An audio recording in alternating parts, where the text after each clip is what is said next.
the government's response to a record-setting hurricane season, in particular a controversial contract to restore power to storm-battered Puerto Rico, will be in the spotlight in the coming week. On Wednesday, the House Homeland Security Committee will hold a hearing to assess the Federal Emergency Management Agency's FEMA preparedness and response capabilities, and then on Thursday, the House Energy and Commerce Subcommittee will hold a hearing to examine federal and state governments' response to a spate of recent hurricanes.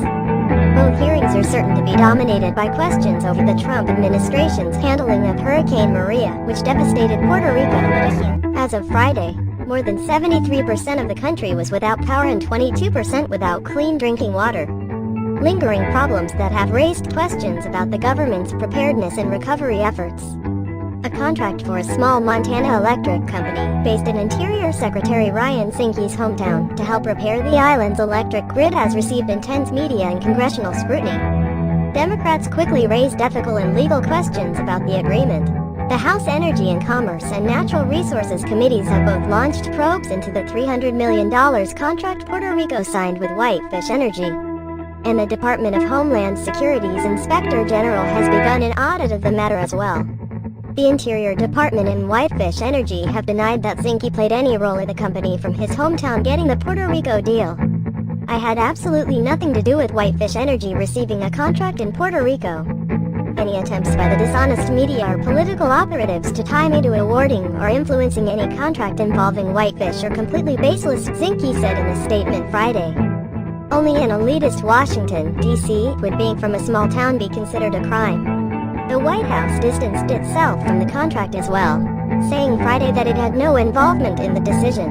Officials also said President Trump discussed the issue personally with Zinke during an Oval Office meeting and that the secretary told him he had no role in the contract. On Sunday, Puerto Rico canceled the contract, but the controversy is unlikely to fade soon and lawmakers will get their first chance to grill officials over the deal in the broader hurricane season response.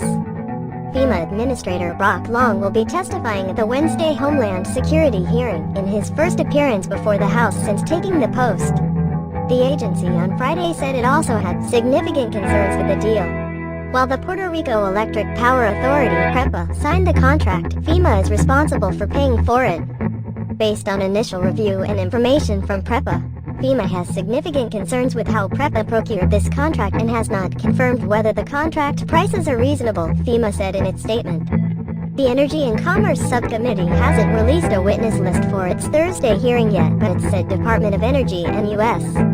Army Corps of Engineers officials will testify on issues including the Puerto Rico energy crisis and examine lessons learned so far from the hurricanes that hit the Gulf Coast. Maria was only the last in a string of high-profile and devastating storms during the Atlantic hurricane season that impacted the U.S. Hurricane Harvey dumped a record amount of rainfall on parts of Texas and Louisiana in August when it became the first major hurricane to hit the U.S. in 12 years. Irma followed in September, barreling across Florida. The state's initial preparedness and response brandished Gov. Rick Scott's credentials ahead of a potential Senate run. But federal officials are investigating the circumstances surrounding the deaths of a dozen residents of a nursing home there during the storm. While these hurricanes wreaked havoc in communities across our nation, they also raised a series of questions that the subcommittee plans on digging into at next week's hearing. Rep. Fred Upton, Mish, the chair of the subcommittee, said in a statement. From fuel supply disruptions to electricity outages, I'm looking forward to hearing from our panel of witnesses to help inform our efforts so we can identify infrastructure vulnerabilities to be better prepared for future storms. Both the House and Senate will be in session in the coming week. Over in the Senate, the Energy and Natural Resources Committee will begin debating whether to start drilling for oil in the Arctic National Wildlife Refuge (ANWR) in northern Alaska, the opening act of what's likely to be a bitter fight. The committee will hear testimony on drilling in ANWR on Thursday, the first hearing since the Senate passed a budget outline last week directing committee members to find $1 billion in new revenues over the next decade. ANWR drilling is likely to be the main vehicle for delivering those revenues. But Democrats have pledged to fight efforts to open up any part of the 1.5 million acre refuge for drilling. But Senate Energy and Natural Resources Chairwoman Lisa Murkowski, Alaska, is a longtime supporter of drilling in ANWR, and many in the drilling sector consider this the best chance in a decade to begin exploring for oil there. When ANWR was established, it was recognized that there were areas that were appropriate for wilderness, and there were areas that were appropriate to be reviewed and considered for their exploration and production potential, Murkowski said during floor debate over the budget earlier this month.